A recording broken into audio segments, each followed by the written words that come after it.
வாழ்க வளமுடன். அனைவருக்கும் சிவகரி அன்பான வணக்கம். இந்த வீடியோவில் எதை பற்றி பார்க்க போகிறோம், நிஃப்டி மற்றும் பேங்க் நிஃப்டி அடுத்த நகர் அப்படின்னு பார்ப்போம். அதுக்கு முன்னாடி சப்ஸ்கிரைப் பண்ணிங்க. வீடியோ பிடிச்சிருந்து லைக் பண்ணுங்கள், ஷேர் பண்ணுங்கள், கமெண்ட் பண்ணுங்கள். உடனுக்குடன் அப்டேட்டுக்கு டெலகிராம் லிங்க் டிஸ்கிரிப்ஷனில் ஜாயின் பண்ணிங்க. சரி, நாங்கள் வீடியோக்குள்ள போவோம். ஃபஸ்ட் நம்ம என்ன சொல்லியிருந்தோம் நடந்து பார்ப்போம். நம்ம என்ன சொல்லியிருந்தோம்னா, மார்க்கெட்டை பொறுத்தளவுக்கு அந்த ஃபஸ்ட்டு சப்போர்ட்டுங்கிறது முக்கியமானதாக இருக்கும்னு சொல்லியிருந்தோம். ஃபஸ்ட்டு சப்போர்ட் பிரேக் பண்ணாமல் மார்க்கெட் வந்து இருந்துச்சுன்னா மார்க்கெட்டை பொறுத்தளவுக்கு செகண்ட் ரெசிஸ்டன்ஸ் வரைக்கும் மார்க்கெட் வந்து ரொம்ப ஈஸியாக போயிடுங்கிற மாதிரி சொல்லியிருந்தோம் மார்க்கெட்டை பொறுத்தளவுக்கு. ஆனால் செகண்டுக்கும் தேர்டுக்கும் இடையில பார்த்தீங்கன்னா நோ ட்ரேடிங் ஜோன் தான் சொல்லியிருந்தோம். ஏன்னா இந்த இடத்துல வந்தால் மார்க்கெட் வந்து என்ன டைரெக்ஷனில் போகிறதுங்கிறதுக்காக அந்த இடத்துல சொல்லியிருந்தோம். அதே தான் நடந்துச்சு. மார்க்கெட்டை பொறுத்தளவுக்கு சரசம் ரீச் ஆகிட்டு கிட்டத்தட்ட நம்ம சொல்லியிருந்த டார்கெட் ரீச் ஆகிடுச்சு. ஆனால் இந்த ரேஞ்சுக்குள்ளே போனோன்னா பார்த்தீங்கன்னா மார்க்கெட் வந்து ஃபுல் சைடு செட்டப் ஃபுல்லாக மாறிடுச்சு. சரி, ஓகே, பேங்க் நிஃப்டி பார்ப்போம். ஃப்ரெண்ட்ஸ், பேங்க் நிஃப்டி வச்சுருக்கோம். பேங்க் நிஃப்டியை பொறுத்தளவுக்கு நம்ம அதே தான் சொல்லியிருந்தோம். ஃபஸ்ட்டு சப்போர்ட் ஃபஸ்ட்டு சொல்லியிருந்தோம். இதில் கொஞ்சம் ரேஞ்சு கூட இருந்துச்சு. ஆக்சுவலாக இது ஃபஸ்ட்டு சப்போர்ட்லேருந்து மார்க்கெட் சப்போர்ட் தான் செகண்ட் ரெசிஸ்டன்ஸ் வரைக்கும் தான் போகணும்னு சொல்லியிருந்தோம். ஆனால் இது செகண்ட் ரெசிஸ்டன்ஸ் வரைக்கும் இந்த மார்க்கெட் வந்து பேங்க் நிஃப்டியால் போக முடியல. அதுக்குள்ளே நிஃப்டி வந்து அந்த அதற்கான டார்கெட் ரீச் ஆகிடுச்சு. அதுக்கப்புறம் பார்த்தீங்கன்னா மார்க்கெட் வந்து நம்ம கொடுத்த ஃபஸ்ட்டு ரெசிஸ்டன்ஸ் லெவல்லே மார்க்கெட்டை பார்த்தீங்கன்னா ஒரு சைடு செட்டப்லேயே ஃபுல்லாக மார்க்கெட் வந்து முடிஞ்சிச்சு.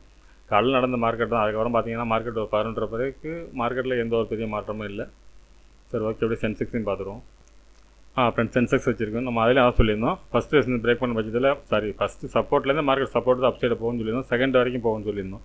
ஆனால் மார்க்கெட்டை பொறுத்தளவுக்கு செகண்டையும் பிரேக் பண்ணால் செகண்ட் டு தேர்ட் மட்டும் நோ ட்ரேடிங் ஜோன் சொல்லியிருந்தோம். ஏன்னா இதெல்லாம் வந்தால் மார்க்கெட் வந்து சைடு வைஸ் ஆகிடுன்னு சொல்லியிருந்தோம். அதேபோல் இந்த ரேஞ்சுக்குள்ளே வந்தால் மார்க்கெட் வந்து சைடு வைஸ் ஆகிடுச்சு. இதுக்கு பிறகு என்ன டேரெக்ஷன் பிரேக் ஆகுதோ அதுமாரி போகும் அப்படின்னு சொல்லியிருந்தோம். பார்த்தீங்கன்னா நிஃப்டி சென்செக்ஸில் கரெக்டாக தொட்டுட்டான். நிஃப்டியில் மட்டும் கொஞ்சம் தொட வேண்டிய இருந்துச்சு. ஆனால் மூணு லெவலுமே கிளியராக விளைஞ்சிருந்துச்சு மூணுலேயுமே. சரி, ஓகே, நாளைக்கு திங்கக்கிழமை என்ன நடக்க வாய்ப்புன்னு பார்ப்போம். ஃப்ரெண்ட்ஸ், நிஃப்டி சார்ட் வச்சுருக்கேன். ஃபஸ்ட்டு ரிமூவ் பண்ணிவிடுவோம். இப்போ வீக்லி பார்ப்போம். ஃப்ரெண்ட்ஸ், வீக்லி கேண்டில் வச்சுருக்கேன். வீக்லி கேண்டில் பொறுத்தவரைக்கும் பார்த்தீங்கன்னா ஹேங்கிங் மேன் தான் போட்டுருக்காங்க. இந்த நேற்றோட போன வாரத்தில் ஹையை பிரேக் பண்ண பட்சத்தில் மார்க்கெட்டில் நம்ம புள்ளிஸ் எதிர்பார்க்கலாம். இந்த ஆல் டைம் ஹை வரைக்கும் போகிறதுக்கான வாய்ப்பு உண்டு. ஹையை பிரேக் பண்ண பட்சத்தில் அப்படி இல்லாத பட்சம் லோவை பிரேக் பண்ணால் மார்க்கெட்டில் இந்த ரெட்டோட லோ, அதாவது இந்த ரேஞ்ச் இருக்கும், இந்த ஹை இருக்கும். சிங் ஹைன்னு பார்த்தோம்னா 23,800 இந்த ரேஞ்ச் வரைக்கும் இறங்குறதுக்கும் வாய்ப்பு உண்டு. அதுக்கான கேண்டில்லாம் போட்டிருக்கு. நம்ம வந்து இந்த பிரேக் நடந்தால் தான் அடுத்த கண்டிஷன் பார்க்கலாம். அந்தமாதிரி செட்டப்பில் தான் இந்த கேண்டிலே ஒரு விழுந்துருக்கு. சரி, ஓகே, டே பார்ப்போம். ஃப்ரெண்ட்ஸ், டே கேண்ட் வச்சுருக்கேன். டே கேண்டில் பொறுத்தளவுக்கு ஒரு சைடுவே செட்டப்புக்குள்ளே தான் இருக்க மாதிரி இருக்குது. இந்த ரேஞ்சுக்குள்ளே தான் இருக்குது மார்க்கெட்டை பொறுத்தளவுக்கு. நம்ம சொல்லியிருந்தால் இந்த புல்லிஸ் கேண்டலோட ஹை அண்ட் லோவுக்குள்ளே தான் மார்க்கெட் இருக்குது. அது லோவில் மட்டும் லெஸ் பிரேக் கொடுத்துட்டாங்க. இப்போ பார்த்தோம்னா இதில் ஒரு ட்ரெண்ட் லைன் இருக்குது. இந்த ட்ரெண்ட் லைன் பிரேக் பண்ணிச்சுன்னா இந்த பாக்ஸை பிரேக் பண்ணி வெளில போகிறது வாய்ப்பு இருக்கும். அப்படி இல்லாத பட்சத்தில் மார்க்கெட் வந்து இந்த ரேஞ்சுக்குள்ளே நாளைக்கும் இந்த ரேஞ்சுக்குள்ளே இருக்கிறதுக்கான வாய்ப்பு அதிகம். அதாவது டேயோட லோவுக்கும் ஹைக்கு இடையில இருக்கிறதுக்கான வாய்ப்பு அதிகம். ஃப்ரெண்ட்ஸ், ஸோ ஓகே, 15 மினிட்ஸில் பார்ப்போம் என்ன லெவல்ஸ்னு. ஃப்ரெண்ட்ஸ், 15 மினிட்ஸில் வச்சுருக்கோம். பார்த்தோம்னா ஃபஸ்ட் ரெசிஸ்டன்ஸ் பார்த்தோம்னா இன்றைக்கி போன ஹை தான் 24,909 அப்படிங்கிறது ஃபஸ்ட் ரெசிஸ்டன்ஸாக இருக்கும். செகண்டை பொறுத்தளவுக்கு பார்த்தோம்னா 24,949 அப்படிங்கிறது செகண்ட் ரெசிஸ்டன்ஸாக இருக்கும். தேர்டை பொறுத்தவரை 25,010 அப்படிங்கிறது தேர்டாக இருக்கும். சப்போர்ட்னு எடுத்துட்டோம்னா 24,819 அப்படிங்கிறது ஃபஸ்ட்டு சப்போர்ட்டாக இருக்கும். அதுக்கு அடுத்து பார்த்தோம்னா 24,748 அப்படிங்கிறது செகண்ட் சப்போர்ட்டாக இருக்கும். தேர்டை பொறுத்தளவுக்கு இன்னையோட லோ தான் 24,614 அப்படிங்கிறது வந்து நம்மளோட தேர்ட் சப்போர்ட்டாக இருக்கும். சரி, ஓகே, இது என்ன மாதிரி மூவ்மெண்ட்ஸ் வாய்ப்புன்னு பார்த்தோம்னா மார்க்கெட்டை பொறுத்தளவுக்கு ஃபஸ்ட்டு இந்த எல்லோ ஜோனை ஃபில் பண்ணால் தான் அது கிளியராக இருக்கும். இந்த ஃபஸ்ட்டுக்கும் செகண்டுக்கும் இடையில ஒரு எல்லோ ஜோன் மாதிரி போட்டிருக்கோம். இந்த ரேஞ்சை தாண்டினா மார்க்கெட்லேருந்து அப்சைடு எதிர்பார்க்கலாம். இந்த பக்கம் தாண்ட முடியல அப்படின்னா மார்க்கெட்டில் ஃபால். இதுதான் இந்த செட்டப்போட தான். இந்த எல்லோ ஜோனை தாண்டிக்கும் பட்சத்தில் மார்க்கெட் வந்து அப்சைடு மூவ் இருக்கும். அது இந்த 25,000 தேர்ட் ரெசிஸ்டன்ஸ் பிரேக் பண்ண பட்சத்தில் மார்க்கெட்டில் வெரி புல்லிஸ் இருக்கும். இது பிரேக் பண்ணிச்சுன்னா இந்த எல்லோ ஃபஸ்ட்டு தாண்டணும். ஃபஸ்ட்டும் செகண்டும் தாண்டினா மட்டும்தான் அந்த மூவ்மெண்ட் இருக்கும். அப்படி இல்லாத பட்சத்தில் மார்க்கெட் வந்து ஃபஸ்ட்டு சப்போர்ட் பிரேக் பண்ண பட்சத்தில் மார்க்கெட் இறங்குறதுக்கான வாய்ப்பு அதிகம். ஃபஸ்ட்டு செகண்ட் இறங்கினா அடுத்தடுத்து இறங்குறதுக்கான செட்டப் தான் ஃப்ரெண்ட்ஸ் இருக்குது. என்னோடய பாயிண்ட் ஆஃப் வியூவில் மார்க்கெட் வந்து இறங்குறதுக்கு வாய்ப்பு தான் அதிகம். ஓப்பனை பொறுத்து இருக்கும். ஃப்ளாட்டாக ஓப்பன் ஆனால் மார்க்கெட் இறங்க தான் வாய்ப்பு அதிகம். சரி, ஓகே, பேங்க் நிஃப்டி பார்ப்போம். ஃப்ரெண்ட்ஸ், பேங்க் நிஃப்டி வச்சுருக்கேன். ஃபஸ்ட்டில் ரிமூவ் பண்ணிவிடுவோம். இது வீக்லி பார்ப்போம். ஃப்ரெண்ட்ஸ், வீக்லி கேண்டில் வச்சுருக்கேன். வீக்லி கேண்டில் பொறுத்தளவுக்கு இதுவும் ஹேங்கிங் பண்ணி தான் போட்டிருக்கு. இந்த ஹையை பிரேக் பண்ண பட்சத்தில் மார்க்கெட்டை பொறுத்தளவுக்கு இந்த ஹை வரைக்கும் போகிறதுக்கான வாய்ப்பு அதிகம். ஃப்ரெண்ட்ஸ், இது பிரேக் பண்ணால் அடுத்த மூவ் இருக்கும். அதாவது 56,098 பிரேக் பண்ண பட்சத்தில் அடுத்த புல்லிஸ் எதிர்பார்க்கலாம். அப்படி வரும்போது இந்த ரேஞ்ச் வரும்போது பார்த்தீங்கன்னா இந்த ட்ரெண்ட் லைன் செட்டப் வந்து வீக்லியில் இப்படி வந்துடும். இந்த ரேஞ்சு, அதாவது இது பிரேக் பண்ணாலும் இந்த ரேஞ்ச் வரைக்கும் போகிறது வாய்ப்பு இருக்கும். அதாவது 56,300 வரைக்கும் போகிறதுக்கு வாய்ப்பு இருக்கும். இது வந்து வீக்லி படி. சரி, ஓகே, டேயில் பார்ப்போம். இந்த ஹையை பிரேக் பண்ண பட்சத்தில் தான் இந்த ஹையை பிரேக் பண்ணி இந்த ரேஞ்ச் வரைக்கும் போக வாய்ப்பு இருக்கும். சரி, ஓகே, டேயில் பார்ப்போம். ஃப்ரெண்ட்ஸ், டே கேண்டில் பொறுத்தளவுக்கு ஒரு புல்லிஸ் கேண்டில் தான் போட்டுருக்காங்க. நம்ம இப்போ ட்ரெண்ட் லைன் போட்டிருந்தோம். அதையும் பிரேக் பண்ணியிருக்க மாதிரி தெரியும். பிரேக் பண்ணல.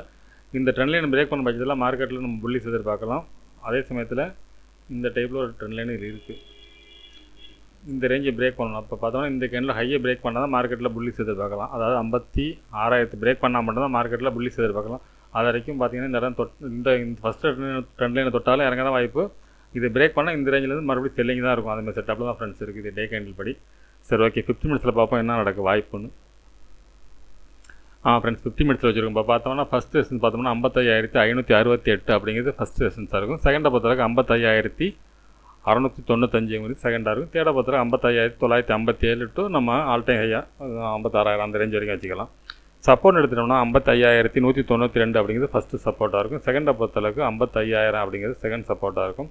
தேர்டை பொறுத்தளவுக்கு இன்றைக்கி போன லோ தான் 54,854. சரி, ஓகே, இது என்ன மாதிரி மூவ்மெண்ட்ஸ் வாய்ப்புன்னு பார்த்தோம்னா இதுலேயும் பார்த்தீங்கன்னா நிஃப்டி ஸ்டைலில் இந்த ஜோன் தான், இந்த எல்லோ ஜோன் இந்த இடத்துல பிரேக் பண்ணிச்சுன்னா மார்க்கெட்டில் நம்ம அடுத்து புல்லிஸ் எதிர்பார்க்கலாம். அப்படிலாம் பட்சம் இந்த ரேஞ்சில் போய்ட்டு செல்லிங் வரதுக்கு வாய்ப்பு இருக்கும். இந்த ரேஞ்சுக்கு இதுலேருந்து கூட இருக்குது. இந்த டேவோட ஹைலேருந்தே பார்த்தீங்கன்னா செல்லிங் ப்ரெஷர் இருக்கிறதுக்கு வாய்ப்பு உண்டு. அது பிரேக் பண்ண பட்சத்தில் இது தாண்டினா தான் செகண்டை தாண்டினா மட்டும்தான் மார்க்கெட்டில் அடுத்து புல்லிஸ் எதிர்பார்க்கலாம். அது வரைக்கும் இந்த ரேஞ்சு தொட்டால் மார்க்கெட்டில் இறங்குறதுக்கு வாய்ப்பு உண்டு. அதே சமயத்தில் ஃபஸ்ட்டு சப்போர்ட் பிரேக் பண்ண பட்சத்தில் மார்க்கெட்டில் டேவோட லோ வரைக்கும் வரதுக்கு வாய்ப்பு இருக்குது. ஆனால் என்னோடய பாயிண்ட் பெருசாலாம் ஃபாலோ ஆகிடுது. இந்த டேவோட லோவுக்கும் இந்த ஃபஸ்ட்டு ரெஸ்ட் செகண்ட் ரேஞ்சு இந்த ரேஞ்சுக்குள்ளே மூவ் பண்ணிட்டு ஒரு கேண்டில் போகிறதுக்கான வாய்ப்பு தான் அதிகம் ஃப்ரெண்ட்ஸ். ஆனால் எப்போ ஃபால்னு எதிர்பார்க்கலாம்னா இந்த ரேஞ்சில் லோலாம் பிரேக் பண்ணால் அடுத்தது மார்க்கெட்டில் செல்லிங் இருக்கும். அது வரைக்கும் நாளைய மார்க்கெட்டுக்கு ஒரு சின்ன செல்லிங் தான் இருக்கிறது வாய்ப்பு இருக்குது இந்த ரேஞ்சு தான். ஆனால் அதே சமயத்தில் கேப்பை கொடுத்து இதுக்கு மேலே கொடுத்துட்டாங்கன்னா மார்க்கெட்டில் நம்ம அடுத்தது பையிங் இருக்கிறதுக்கான வாய்ப்பும் உண்டு ஃப்ரெண்ட்ஸ். சரி, ஓகே, சென்செக்ஸ் பார்ப்போம். ஃப்ரெண்ட்ஸ் சென்செக்ஸ் வச்சுருக்கேன். ஃபஸ்ட்டாக திரும்ப பண்ணிவிடுவோம். இப்போ வீக்லி பார்ப்போம். ஃப்ரெண்ட்ஸ் வீக்லி சார்ட் வச்சுருக்கேன். வீக்லி சார்ட்டை பொறுத்தளவுக்கு இது ஹேங்கிங் பண்ணி தான் இருக்குது. இது இந்த ஹையை பிரேக் பண்ண பட்சத்தில் மார்க்கெட்டில் நம்ம புல்லிஸ் எதிர்பார்க்கலாம். அதாவது 82,718 பிரேக் பண்ண பட்சத்தில் மார்க்கெட்டில் புல்லிஸ் எதிர்பார்க்கலாம். இது வந்து வீக்லி படி. அப்படியே டேயில் பார்ப்போம். டேயை பொறுத்தளவுக்கு நிஃப்டி ஸ்டைலில் தான் இந்த புல்லிஸ் கேண்டோட லோ இந்த பாக்ஸ்குள்ளே தான் இருக்குது மார்க்கெட். இந்த டைரெக்ஷனில் எந்த டைரெக்ஷனில் பிரேக் பண்ணால் அந்த டைரெக்ஷனில் போகிறதுக்கான வாய்ப்பு அதிகம். அப்படி இல்லைனா இதுக்குள்ளே இருக்கிறதுக்கான வாய்ப்பு அதிகம். நாளைய மார்க்கெட்டை பொறுத்தளவுக்கு இதுக்குள்ளே ஒரு ட்ரெண்ட் லைன் இருக்குது. இந்த ட்ரெண்ட் லைன் இன்றைக்கி ஆக்சுவலாக அவங்க பிரேக் பண்ணிட்டாங்க. நாளைய மார்க்கெட்டை பொறுத்தவரைக்கும் இந்த ஹையை பிரேக் பண்ண பட்சத்தில் மார்க்கெட்டில் புல்லிஸ் இருக்கிறதுக்கு வாய்ப்பு உண்டு. இல்லைன்னா இந்த ரேஞ்சுக்குள்ளே இருக்கும், அந்த பாக்ஸுக்குள்ளே தான் இருக்கிறதுக்கான வாய்ப்பு இருக்கும். அந்த ட்ரெண்ட் லைனுக்கும் இந்த பாக்ஸுக்கு இடையில் இருக்கிறதுக்கான வாய்ப்பு உண்டு ஃப்ரெண்ட்ஸ். சரி, ஓகே, 50 மினிட்ஸில் பார்ப்போம். ஃப்ரெண்ட்ஸ் 50 மினிட்ஸ் வச்சுருக்கோம். இப்போ பார்த்தோம்னா ஃபஸ்ட் ரெசன்ஸ் பார்த்தோம்னா இன்றைக்கி போன ஹை தான் 81,905 அப்படிங்கிறது ஃபஸ்ட் ரெசன்ஸாக இருக்கும். செகண்டை பொறுத்தவரைக்கும் 82,020 அப்படிங்கிறது செகண்ட் ரெசன்ஸாக இருக்கும். தேர்டை பொறுத்தவரைக்கும் 82,250 தேர்ட் ரெசன்ஸாக இருக்கும். சப்போர்ட் எடுத்துட்டோம்னா 81,609 அப்படிங்கிறது ஃபஸ்ட்டு சப்போர்ட்டாக இருக்கும். செகண்டை பொறுத்தளவுக்கு 81,375 செகண்டாக இருக்கும். தேர்டை பொறுத்தளவுக்கு 80,904 என்னோட டேயோட லோ. சரி, ஓகே, என்ன மாதிரி மூவ்மெண்ட்ஸ் வாய்ப்புன்னு பார்த்தோம்னா இதுலேயுமே இந்த எல்லோ ஜோன் தான். இந்த எல்லோ ஜோன் தான். இந்த எல்லோ ஜோன் பிரேக் பண்ண பட்சத்தில் மார்க்கெட்டில் வந்து அப்சைட் பார்க்கலாம். இந்த ரேஞ்சு அப்படி இந்த எல்லோ ஜோனை பிரேக் பண்ண முடியாத பட்சத்தில் மார்க்கெட்டில் ஃபால் இருக்கும். இதுதான் இந்த செட்டப்பு. எல்லோ பிரேக் பண்ணிச்சுன்னா மார்க்கெட்டில் புல்லிஸ் இருக்கும். இதையும் பிரேக் பண்ணி போகிறதுக்கான வாய்ப்பு உண்டு. இப்போ நம்ம போட்டுருக்க தேர்டு ஆக்சுவலாக தாண்டது இந்த இடத்துல பிரேக் பண்ணிடுச்சுன்னா மார்க்கெட் வந்து இந்த இடத்தையும் உடைக்கிறதுக்கான வாய்ப்பு உண்டு. அதே சமயத்தில் மார்க்கெட்டை பொறுத்தளவுக்கு ஃபஸ்ட்டு சப்போர்ட் பிரேக் பண்ண வச்சால் மார்க்கெட்டில் இறங்கிறதுக்கு வாய்ப்பு உண்டு. ஃபஸ்ட்டு செகண்ட் வரைக்குமே செகண்டை பிரேக் பண்ணால் இறங்கிறதுக்கான வாய்ப்பு உண்டு. ஆனால் ஃபுல் பேரிஸ் கிடையாது. நாளைய மார்க்கெட்டுக்கு தான் நான் சொல்லியிருக்கேன். நாளைய மார்க்கெட்டை பொறுத்தளவுக்கு இந்த ரேஞ்சு பிரேக் பண்ணால் இது வரைக்கும் இறங்க வாய்ப்பு. ஆனால் மார்க்கெட்டில் ஃபுல் செல்லிங் வரணும். இது கீழே இறங்கினா மட்டும்தான் மார்க்கெட்டில் செல்லிங் வரும். நாளைய மார்க்கெட்டை பொறுத்தளவுக்கு இந்த எல்லோ ஜோனுக்கும் டேவோட லோவுக்கும் இடையில இருக்கிறதுக்கான வாய்ப்பு தான் ஃப்ரெண்ட்ஸ் அதிகம். சரி, ஓகே, அடுத்த வீடியோவில் பார்ப்போம். நன்றி, வணக்கம்.